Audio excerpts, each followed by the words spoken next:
শীতের মধ্যে manchow soup কেমন হবে। ফার্স্টে ভেজিটেবলের ওয়েস্ট জিনিস দিয়ে আমি একটা স্টক বানিয়ে নিয়েছি, আর বাকি ভালো অংশটা একদম স্মল পিসে কেটে নিয়েছি। ওর অনেক দিন থেকে সর্দি লেগেছে, তাই আমি ভাবলাম আজকে একদম ঝাল ঝাল করে তোমার বানিয়ে দেবো। আর এখানে আমি নুডলসগুলোকে ওভেনের মধ্যে রেখে দিয়েছি যাতে ড্রাই হয়ে যায়।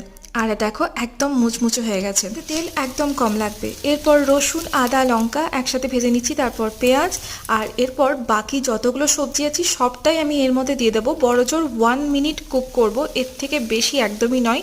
আর এরপরেই আমি স্টকটা ঢেলে দেবো। ফার্স্টে দিয়ে দিয়েছিলাম বাটার, তার সাথে নুন এখন আর সাদা কালো গোলমরিচ, চামচা চিলি সস, সয়া সস, আর তার সাথে ওয়েস্টার সস।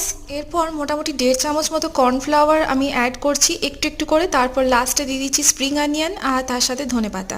তো রেডি হয়ে গেছে। তোমরা 2 টেবিলস্পুনও দিতে পারো, আসলে আমার একটু প্রবলেম আছে তো আমি কম অ্যাড করছি। লাস্টে দিয়ে দিচ্ছি ড্রাই নুডলস, তার সাথে আরও একটু গোলমরিচ এবং বাটার।